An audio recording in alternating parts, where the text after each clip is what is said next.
Hey, welcome to Rockstar Diaries TV show. This is my lovely Janine, and I am Mr. Tracy Lee Smith. And today we have an amazing show for you. We have a true rock star on the show. Yes. His name is Brad Rudolph, and Yes. this guy's been through the fire. He's been in a lot of different bands. He has this new autobiography that just came out, and the guy worked for many different people and also in contact with us in different points of the history. So it's an amazing time to live in.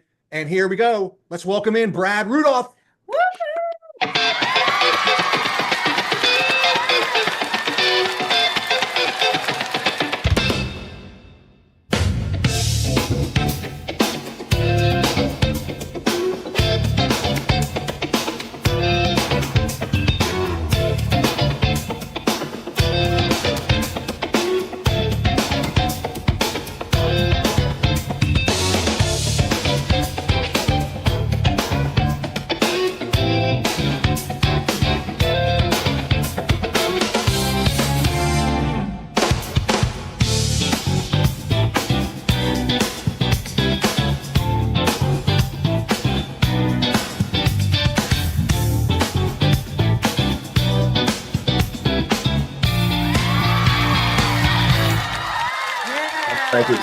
Thank you so much, guys. And Tracy, you forgot to mention that we played together in a band.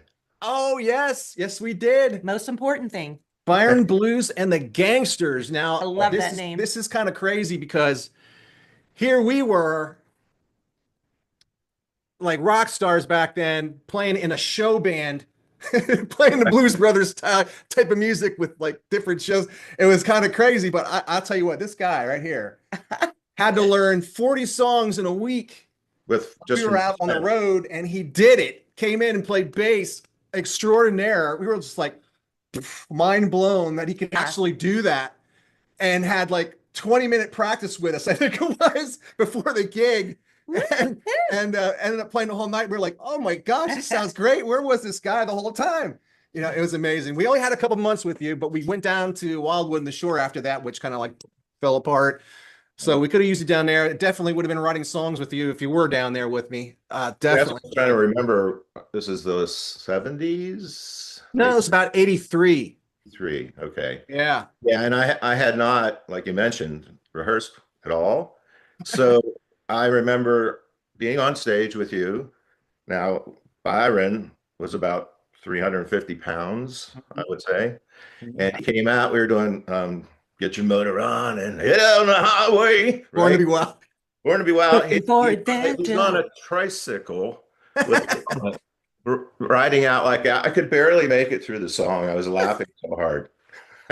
I love that. Anything that's unique. So let's dive into the current.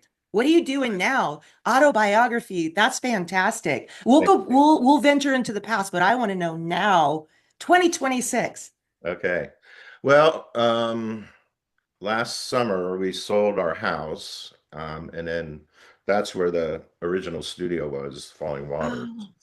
And now we're building a new studio, moved to a smaller house, going to build a bigger studio. And so that's kind of in process. That's going to take most of the winter to do that. So in the interim, you know, my wife of 27 years, Susan, has put up with me. Hi, Susan. And I keep telling her these stories that like we're going to talk about. She goes, you should write a book, you know, for like 5 years. And I had this time where I'm in the control room now. So the control room's up, and I'm recording people, but it's remotely usually, or I'm mixing and mastering. So I thought, well, I have time. They're building the studio. I'll write the book. So I started working on it, you know, when we moved here. So I had just finished it in February. And so that was consuming my time there. And then it's like you said, it's interesting nowadays. I can do people from Australia, you know, I can record people from around the world with the technology that's out there. So, yes. And now AI has come into the picture in an interesting way. So I have gotten involved in that with people that really want to take their songs, and this is where it gets very controversial. And I say, it's a tool. It's a tool. Yes. You have a hammer, that doesn't make you a carpenter. That's exactly right. It's just a tool just like a plug-in, a compressor, whatever, and you can use it in good ways. One of the interesting ways is that I did myself. I took a song I wrote and played in a band in the 80s, put it in Suno, and created a new version of it. Yeah, we've done that. Have you? Yeah. Oh yeah, we could talk for days. Yeah. It's amazing. Mind-blowing. So then some clients heard that, and I sent them mixes of, songs that we recorded, and they said, oh, I want to do a version of that, but I'll sing it. And so Suno is a little bit going on right now with me in this room and the mastering and stuff. Yeah, we've done a lot of research on Suno in the business world of music, because a lot of people will claim to be songwriters, music producers, and it's all done through Suno. And I think you really, that's just a word of caution for me, that you got to do your research, because if you were to try to submit and get something on Spotify, they're going to dump you. They can tell if it's AI or not, and they won't allow that. Tell them about the band, the $1 Million Band. There was a band that had 1 million plays, and the whole entire thing was totally made up. The photos of the band, it's everything. Just crazy what can happen. Yes. So to get like ASCAP, EMI, and those people to actually take go it seriously, along with it, yes, it's going to be rough. But like you said, a tool. Maybe take the stems, build around it, and put in some better parts, better vocals, that kind of thing. You can really go to town with it. Yes. And if you're just using it for advertisement, like to put it on YouTube, that's great. That's great, because you're not going to have to pay royalties, because it's, that kind of thing. But it is a wild music business we are venturing into in these days, that, record companies and things like that are not really, I don't know, viable for 10 people, and the rest of us are doing other stuff. Well, Suno bought by, I forget if it's not Warner, it's one of the majors bought Suno. Yes. And the plan is to open up their whole catalog with the artists that they have who want to be involved in this. And that's going to get interesting, what happens there. Now, here's a good example. I have a poet. She doesn't play anything. She wants a song done. So in the past, I would play all the stuff and everything. Now the woman can come here, and in 10 minutes, I can give her 30 versions of her poetry, Yeah. Oh, brilliant. That is such a great tool. Yeah. So I have mixed feelings about it. I don't think it's the end of the world for musicians. It's not. Well, most of the people that have complained are musicians. And I said, I don't think you're going to lose a job from Suno. You're going to still be out playing. Because Suno is still, sorry, I didn't mean to interrupt you. Suno is regurgitated music. That's all it is. It's taking everything that's already been done. And people say, oh, it's an AI voice. But that AI voice is somebody actually recording vocals for Suno. That's what they do. They hire like professional singers, but it's all regurgitated music. None of it's original. They just take everything that's already been done. And so that's why if you want to be truly unique and original, you create your own. So I agree with you. It's not going to take the place of true artistry. Sorry, I get so passionate because I have mixed feelings too, Brad. So it's like we like, our job is, we have clients come to us all the time, and they ask us, because we went through training for TV, sync, and film. And if you were ever trying to get a song into TV and film, and any of it was done by Suno, they would know, and they would blacklist you. So there's things like that people come to us to learn. And I'm so passionate about it, because it's also such a great tool. I mean, he took some of his old songs from the 80s. Oh my goodness. And it sounded so good. You know what? We're going to take a short break. We'll be right back with you here on Rockstar Diaries TV show. Woo!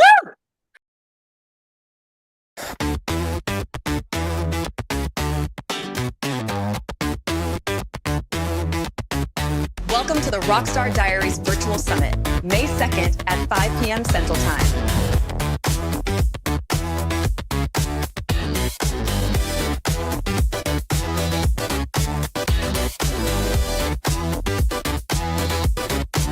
Rockstar Diaries Virtual Summit, 6 ladies that will redefine what it means to be a rock star. Healing Out Loud. Join us Saturday, May 2nd, 5 p.m. Central Time.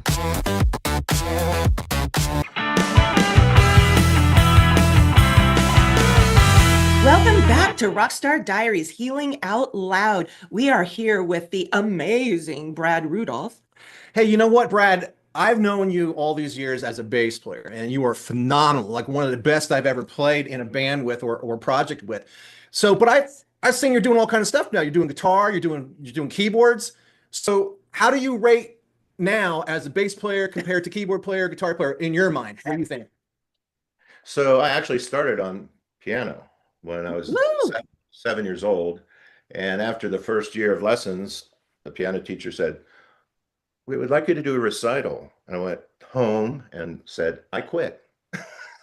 Because I was so introverted and scared of getting in front of people. And it's funny, it became my job.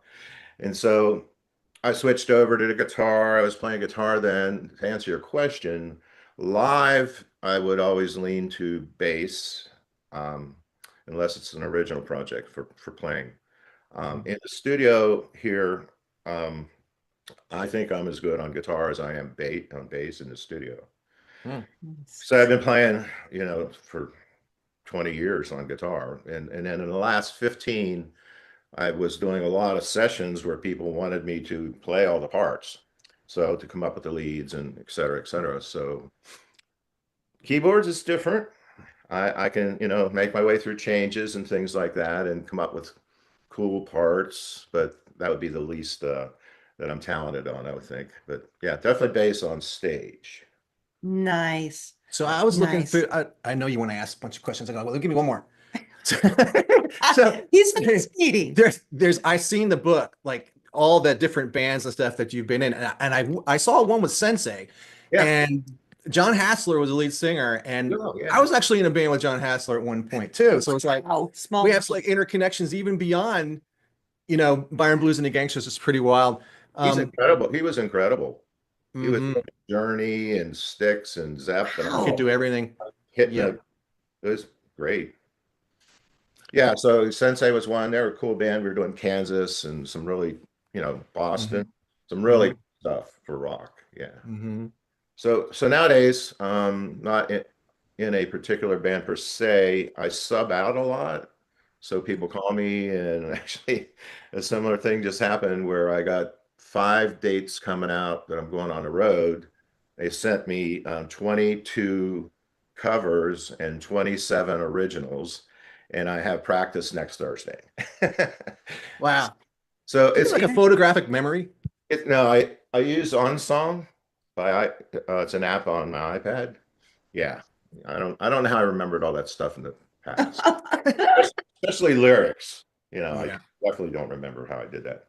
So Wow. that's definitely need the OnSong app in front of me for originals.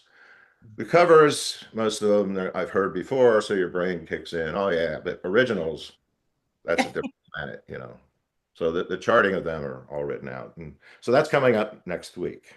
Ooh, nice. So still starting out with various people in town, or sometimes I go out. Like last year, all summer, starting in May, actually, I was doing flying dates into Pennsylvania with like a dream band. It was these guys that were on the A circuit when I was up there, and my friend owns a studio, and he's an amazing guitar player, Ronnie Rhodes, and he said, "Hey, I wish you were here." I said, "Well, what are you doing?" And I asked him 6 questions, and the answers were right. And I said, "Well, I'll just fly in, man. I'll just fly out Thursday, fly back Sunday." So I did that for most of the summer actually I did all summer into October. We knew it'd be brief because of weather, but actually weather was the worst, flying and rain delays and all that stuff. So yeah, a lot of sub work, always writing. And that's a question you had in your list.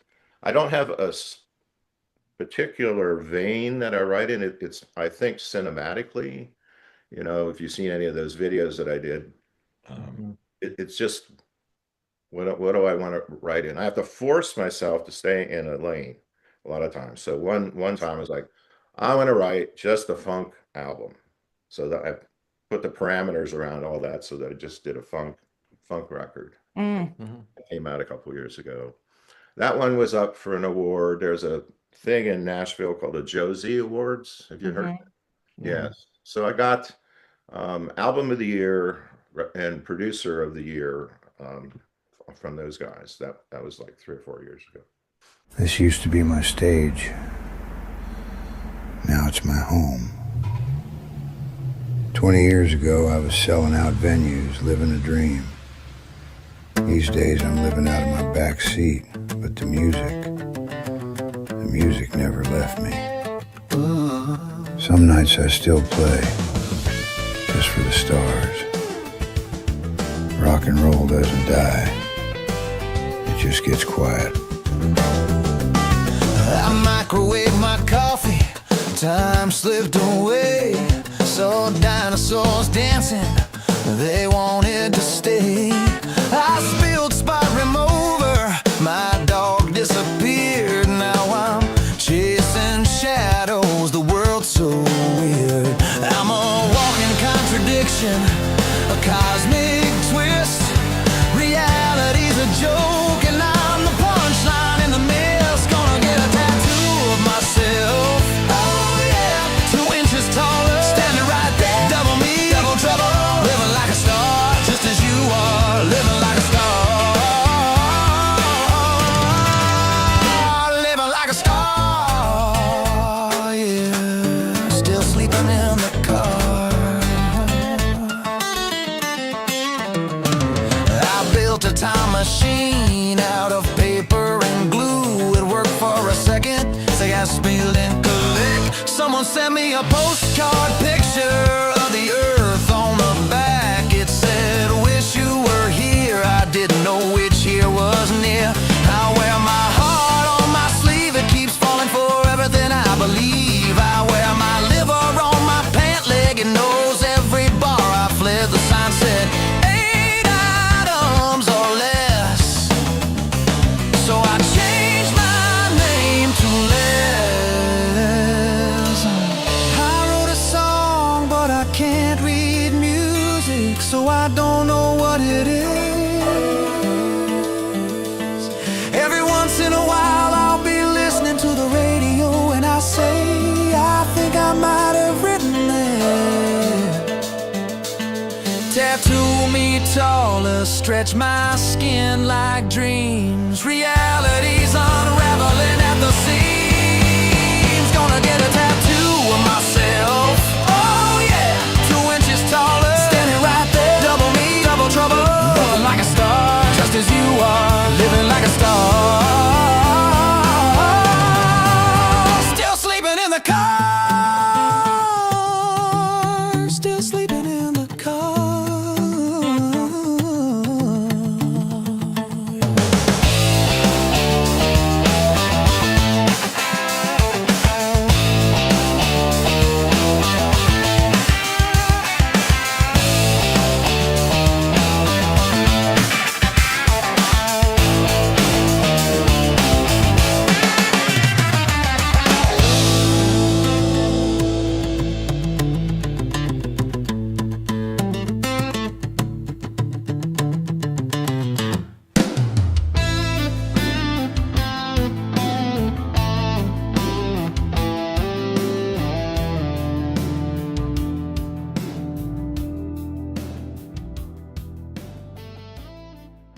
Awesome. So we like to give our audience golden nuggets all the time. I mean, there's so many aspiring new songwriters, musicians out there.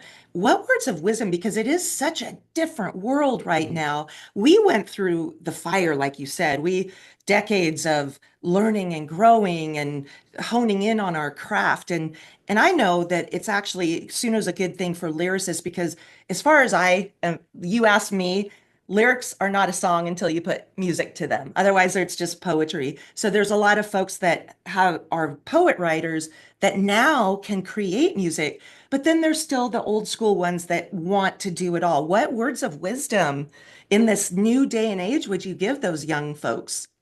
Don't do it. Oh, yeah, that's hilarious. You know what? You're not the first one to say that. Kent Maxton said that too in Nashville. You probably know him. Well, it's just so different, as Tracy and you guys know.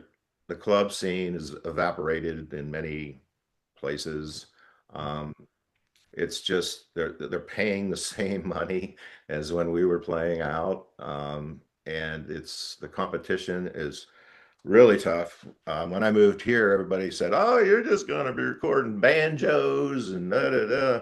And my first client, my client calls me and he goes, "Oh, I'm going to come in and record drums. I'm in a band in Las Vegas, but I live here." I'm like, okay. Well, he brings in this 30-piece kit and he goes, "Oh, I forgot to tell you, it's death metal." So that was not a banjo, my first recording here. Bass? Were you playing bass on death metal? No, I didn't play. I played on one track for that guy. Okay. Yeah. But Cool. So everybody here, I mean, a lot of people move here that come from Nashville because it's a little less expensive. Where are you? I'm 40 minutes from Asheville, so West North Carolina. Yeah. Okay. It's a beautiful place to live, and there's monsters here in the woods. Like I went to this little thing, this brewery, and these guys got up, you know, and think anything of it. One of them looked like they just got off their construction job. He was a bass player. Blew my mind. They're all phenomenal. You know, I come to learn, oh, he was in Susan Tedeschi's band and he, you know, and it was like, holy crap. So there's a lot of those guys here, you know, that are just phenomenal players. So that really helped me in a way. The way the studio started was there was a songwriter roundtable. There's 8 people. So I got to go to that, you know. So got cards printed up, went up to each of them and said, "I'm new to the area, but I've been doing music for 40 years. I have a studio. Why don't you come in, record a song for free?" Okay. One took me up on that. And then they called me back and said, "Hey, we're doing this record. We don't like this one mix. You want to take a crack at it?" And I said, "Sure." So I sent it to them and they said, "Well, we want you to do the album." So that band was called Pretty Little Goat. And they were an Americana band. So they were connected into the whole scene here, right? And they brought in some of those guys, like there's many famous people that are in Americana bands here. So they brought some of those guys in to play on it. And so through doing that is how I kind of established myself, you know, word of mouth got out a little bit and networking. It's all about that. Absolutely, 100%.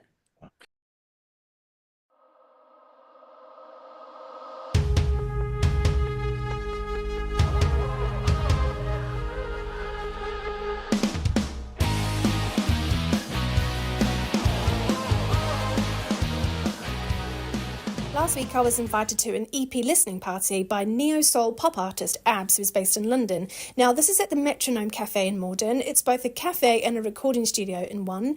As you can see, it's an adorable space. She put on a great spread of food, there was champagne, and we each got goodie bags because this was an exclusive event for her closest fans only. Now, her EP comes out on the 24th of April. It's called Learning to Know Myself. And just in just a moment, I'm going to show you an interview I did with her after the listening session. But we got to watch every single music video that she's done, where there was a little bit of a live session as well with one of her co-singers. And it was just such a gorgeous evening. I was so thankful to be invited. But I do hope you enjoy the interview. And we've got a separate music video as well, which you can watch at the end. And this is a sneak peek of her music video Hunting Season, which is already out on YouTube, but go watch that. Hi, so I'm here tonight at the EP listening party of neo-soul pop artist Abs, who is based in London, and it's been a really, really fun evening. I just wanted to ask you, Abs, like, what made you think about doing an EP listening party for your closest fans? Yeah, so next week, 1 week today, my EP Learning to Know Myself is out into the world, so I wanted to create something to celebrate that, make sure that people closest to me heard it first, and then they could support me moving forward. That's what it's about. Yeah, it's been really fun. It was so fun. Yeah. And I really liked the fact that you showed us all the music videos. Yes. And everything you've been working on. And there's 5 tracks. Yeah. And they're just all so different, but they all kind of go together as one story as well, which is what I love. Yeah, thank you. tell us a bit more about your mini tour, which is coming up in May. Yeah, so in May, I'm going on a mini UK tour, and it's to celebrate the EP coming out. So we'll be going to Wigan, Leeds, Sheffield, and London, and we'll be playing the whole EP front to back, and it's going to be a really nice celebration of the release. That's so exciting. Yeah. And when was the last time that you were on tour, Abs? It was 2 years ago. So I got a grant, and I was very lucky to get that, and we went on tour around the UK, and it's really nice this time that it's all self-funded, self-managed, and everything like that. And it's been a long time, but that week of tour was the best week of my life, so it's nice to have another one coming up. Yeah. And would you say when you're organizing things like releasing an EP and then parties and gigs, that it's good to have them all together, or do you like to spread them out a little bit? Oh, I have to spread them out because I will burn out. Yeah. It's a lot of work. It's a lot of work. I've been putting in a lot of work for this whole thing, and I'm really proud of myself for that, because it is a lot of work to do when you're, especially as an independent artist. Totally. But it's definitely good to spread them out, but keep them in concession, I would say. Yeah. So to have them keep things coming to keep your fans interested. Yeah. So yeah. That's really exciting. Thanks. I'm so excited for you. Your EP comes out a week today, is that right? Yes, a week today. So super excited. So you can find Abs's EP on all streaming platforms. It's called Getting to Know Myself. Learning to know myself. Sorry. Learning to know myself. Yeah. And you can find her as Abs, that's ABS on all streaming platforms. I'm super excited for this. Thank you. Thanks so much. Thanks, Abs. Thank you.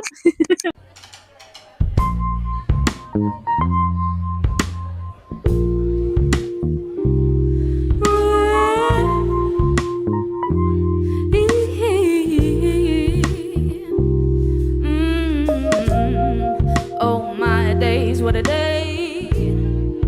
I was minding my business when you threw knives disguised as words, and I'm tired of it. I pray to God, please not today, not when I'm feeling this good.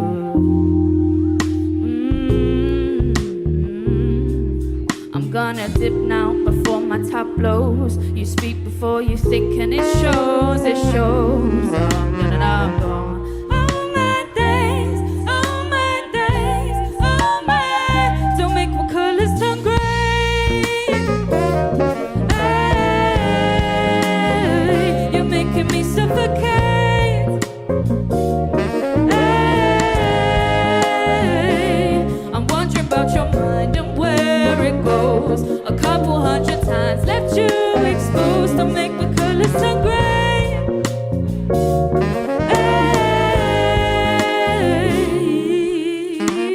Hey, first Frankie on the side.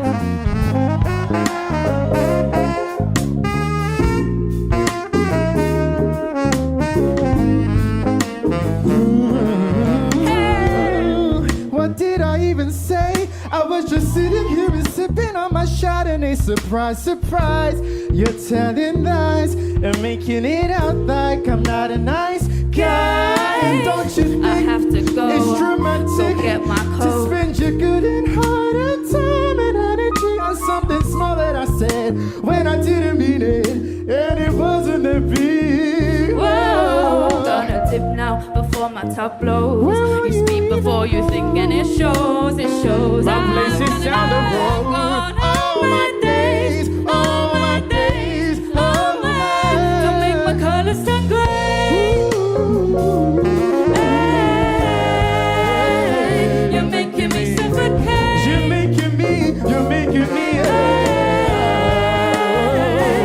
I'm wondering about your mind and where it goes. A couple hundred times left you exposed. Don't make my colors turn gray.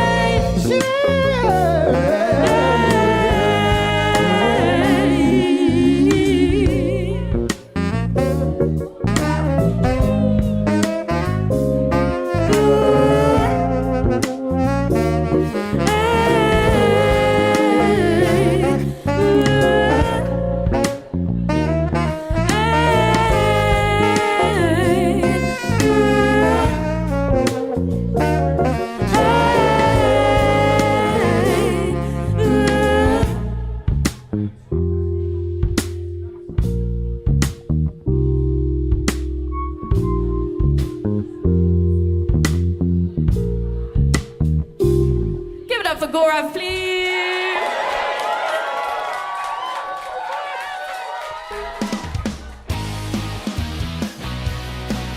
So you had in your bio there that another band you played with was Emerald City. Yeah. Where are they based out of? Because we have an Emerald City here in Dallas. They're like a corporate band, not, you know what I mean, where they do all covers and hire themselves out. So we're wondering if it's the part of the same conglomerate. Probably not. This is in the 80s when I lived in Clearwater, Florida. They then were from like Georgia or something. And that was a club that had bands 6 nights a week in 2 rooms. One was a huge stage, one was a little stage.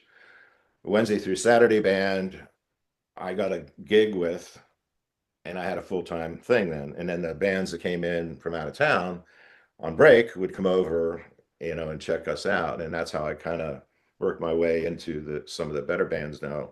Emerald City, the bass player's car broke down, and the owner of the club called me up. Well, I don't know how I get in these situations, Tracy. All the time. Hey, can you come and play? And of course I'm arrogant, and I'm like, yeah, sure. I'll come. But you're doing what? they were doing covers, that I, Zeppelin. Yeah. So, but thankfully he showed up. But that was Emerald City then. Okay. But, yeah. Yeah, gotcha. I found them a bass player because I didn't want to do that project, and he actually became a student of mine. Then he got connected into Trans-Siberian Orchestra. So it's another small world, yeah. So, wow, not a corporate band, Emerald City. There was so much Aquanet in the dressing room. I said, nobody light a match. Oh, we make jokes about that. Like, oh yeah, they had the hair. There was taste of Aquanet, and they both were like, shh. Yeah. Oh my gosh, I'm surprised they have lungs. I know. Well, still, back in the 80s, it was called stiff stuff. Yeah. Oh my gosh. It was like literally glue to put in your hair to get it that high. Oh my gosh. We're going to take another short break. We're going to come back. And when we do, we're going to learn more about where he lived. He's lived all over. And at his time stint with Apple. That's going to be fun. Right back at you, Rockstar Diaries TV. Hi, I'm Lori Hardy. And I help business owners go from frustration to ease when it comes to podcasting. If you're looking to boost your credibility and grow your business but feel overwhelmed by the process, I've got you covered. With over 30 years of experience in top radio markets, I know how to make your voice heard. My 7-day Podcast Pro program helps you move from scattered and unsure to confidently launching and maintaining a podcast that connects with your audience, builds your legacy. It's done with ease and minimal time. Plus, I'll share insider tips to help you rank in the top 5% and take your message national or even global. 7-Day Podcast Pro is your launch pad. Let's get your voice into the world where it belongs.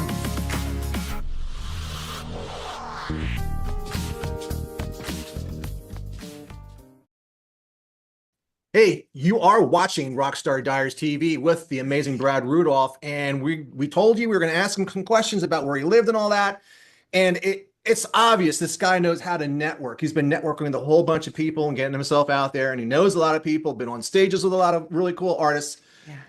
So Brad, where did you live? Like, you're like all over. Give us an idea. Well, I grew up in central Pennsylvania, about a half hour from Hershey. Left there in the 80s.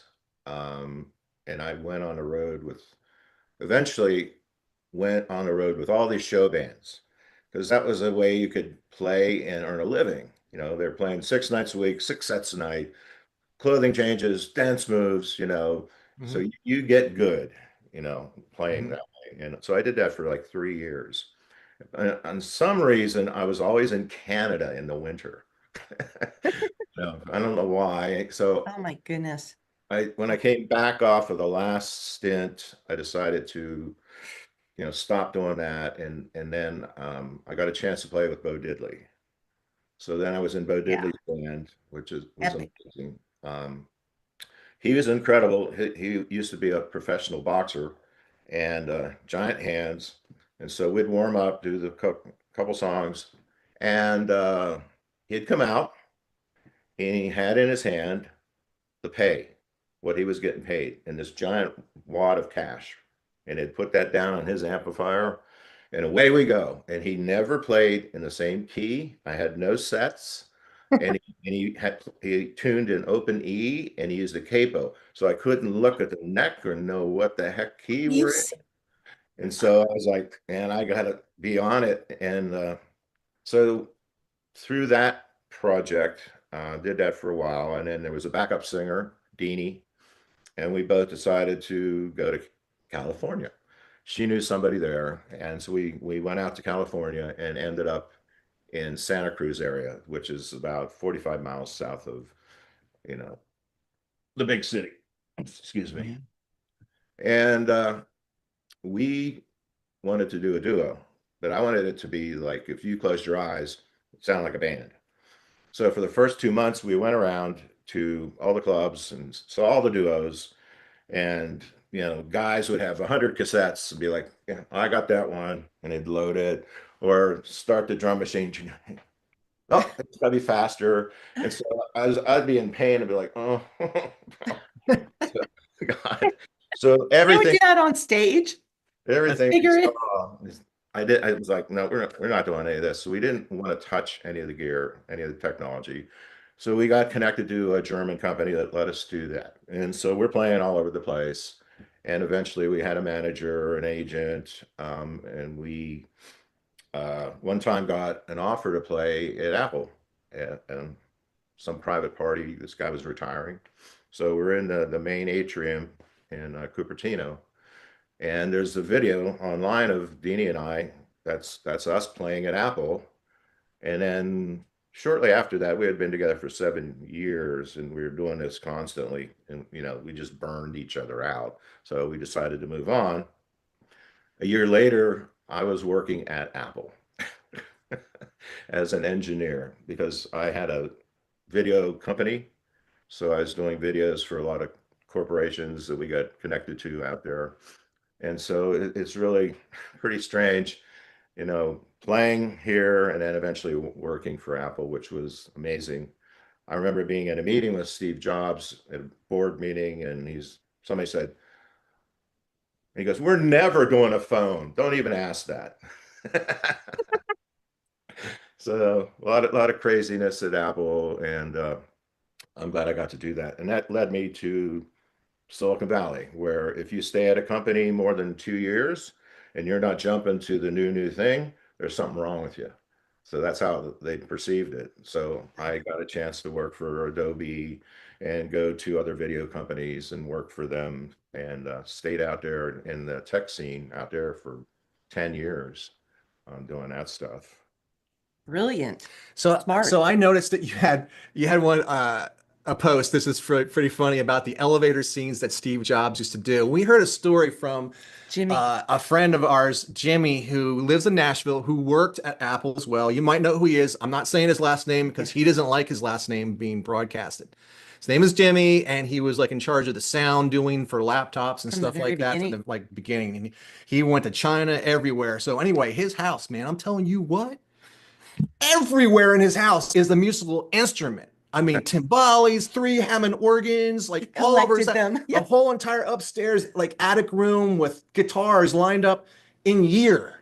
Wow. How many all down the rows, like, so he makes sounds. If somebody says, hey, I want a 56 Telecaster sound or something like that on to be able to, he'll make the sound.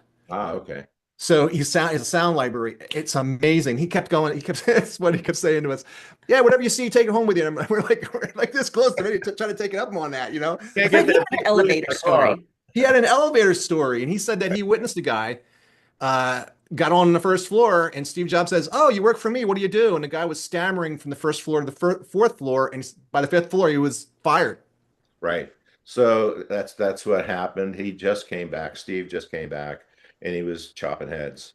And so in the atrium was a Starbucks, and I'd go and get my coffee. It's like a 4-story atrium.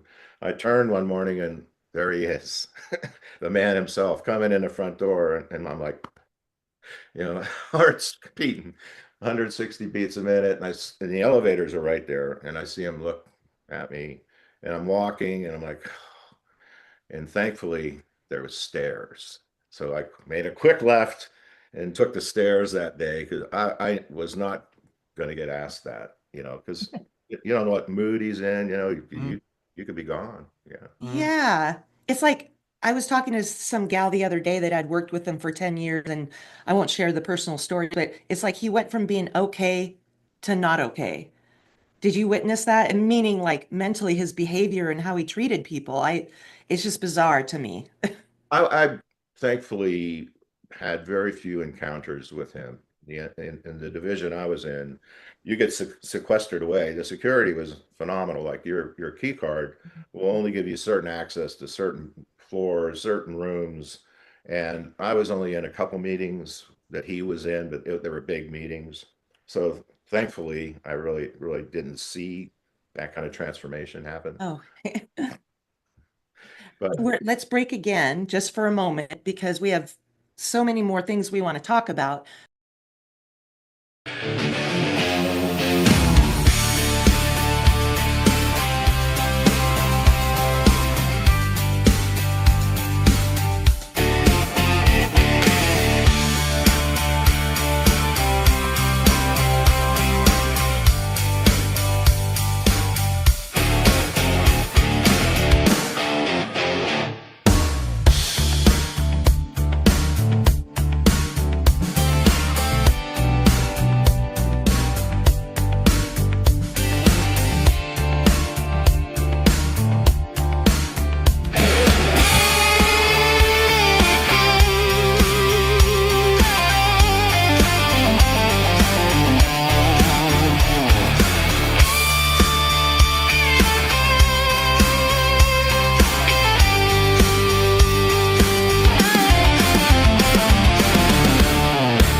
You're watching the Rockstar Diaries TV show.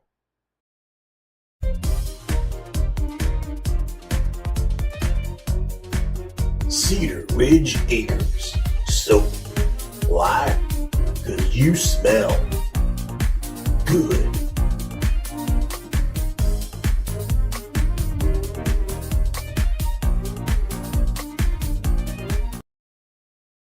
music did for me as far as changing me, you know. I found that happen a lot in the studio world when I was doing my studio, Falling Waters, where I had this one man who came up here in once summer, and at first he had all these lyrics, and he sort of played guitar, and he said, "I want to do a song," and I took 2 hours for him to. I said, "I just need to hear you do it, just to get an idea."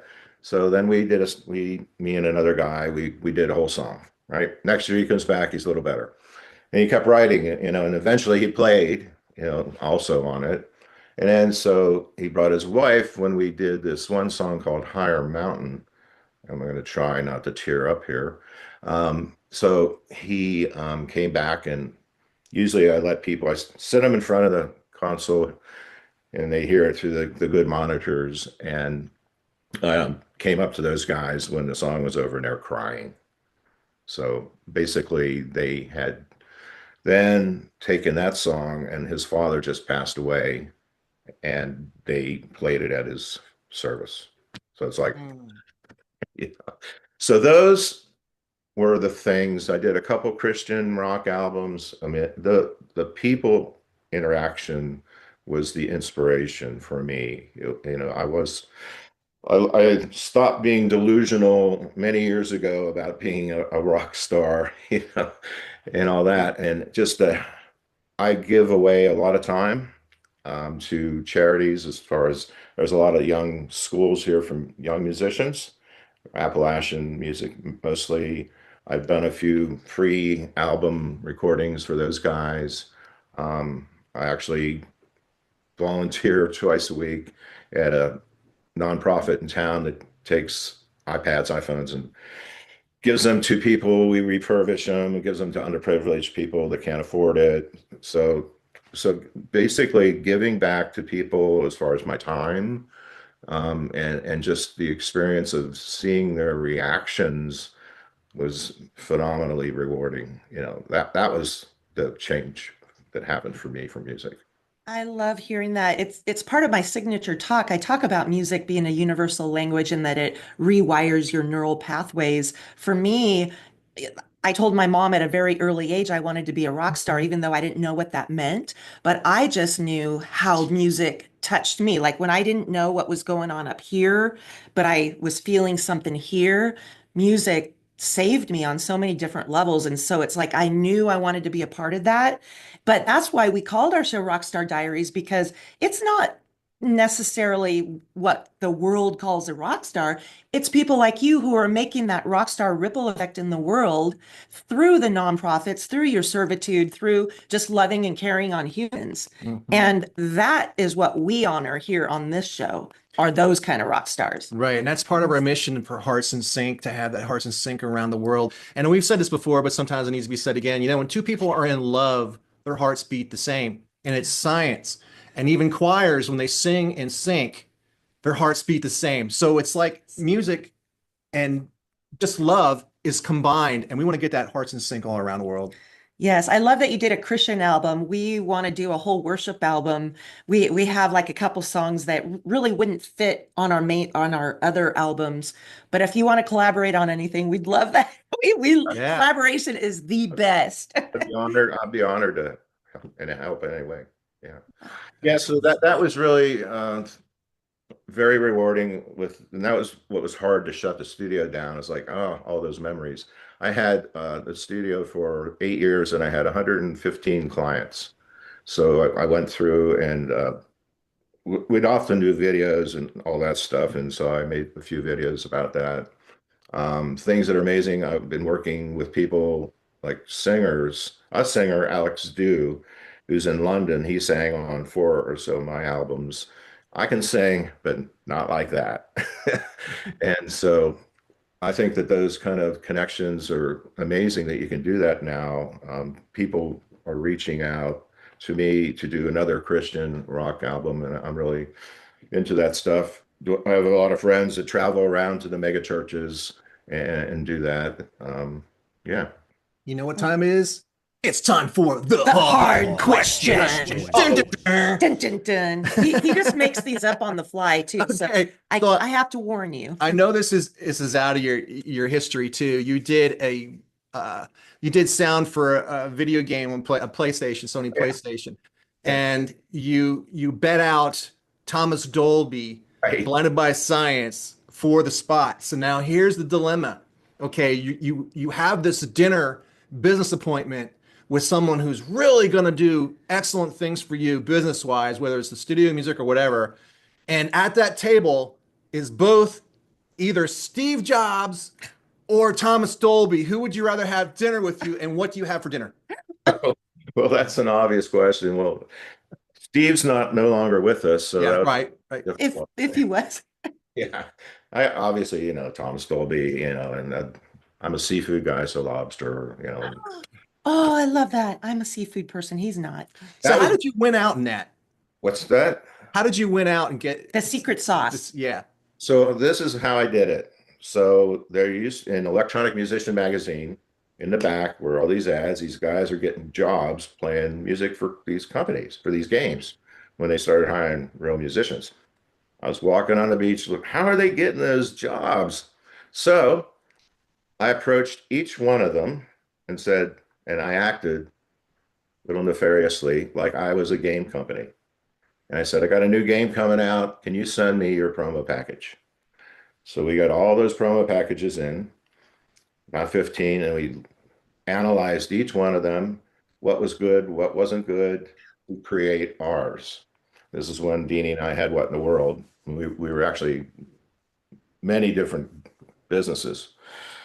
Created ours, started sending it out. Within a week, we got a call from Spectrum Holobyte to do this thing where you create three pieces of music.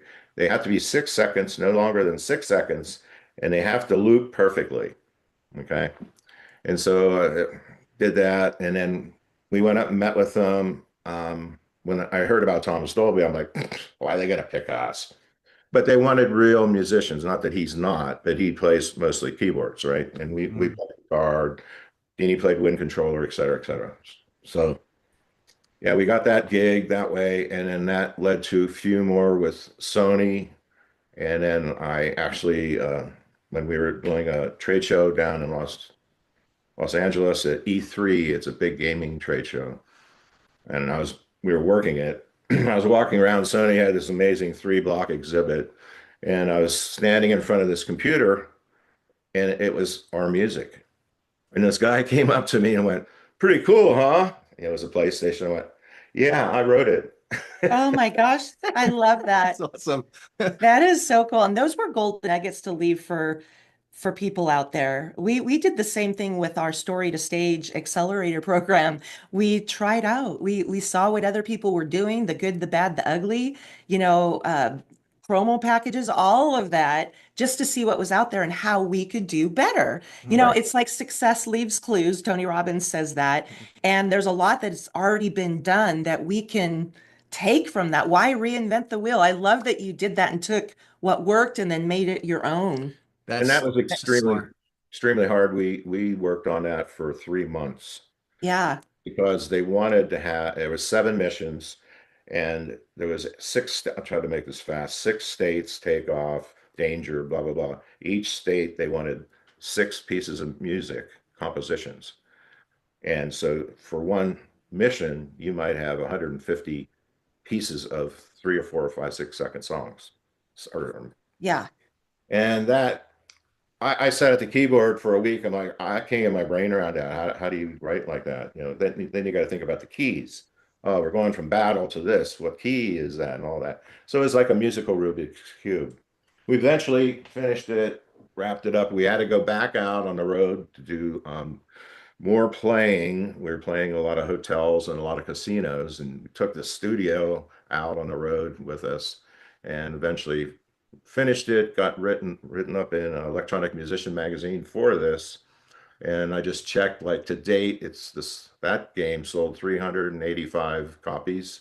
When you're growing up, you think, oh, I'm going to sell all these albums. And I remember walking through an electronics store, looking down and going, oh, there's my gold record. It was the game. So 385 million copies? 385,000. Okay. Wow. That's amazing. Well, how can people find you or find your book? I sent Tracy some links. Okay. Facebook. My book is just if you go on Amazon, it's just Brad Rudolph. If you just go Google Brad Rudolph, I'm all over with, all the streaming stuff, that's excellent. We'll definitely have that up there. Yes. Well, thank you so much. It's been such an honor and pleasure. And we hope that more is to come. Yes. Big things between us. Yeah, that'd be great. It's good seeing you, Tracy, again, man. It's been so long, and very nice to meet you both. And thank you so much. I feel privileged to be on your show. Thank you. Oh, thank you. And there he is. There Brad he Rudolph. is. Thank you. You're watching Rockstar Diaries TV.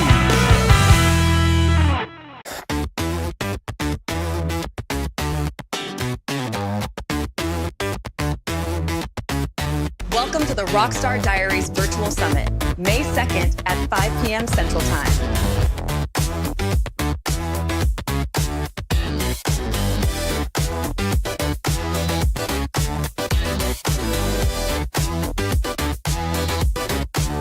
Rockstar Diaries Virtual Summit, 6 ladies that will redefine what it means to be a rock star. Healing Out Loud. Join us Saturday, May 2nd, 5 p.m. Central Time. Rockstar Diaries swag. Scan now. Get your exclusive gear. Check it out.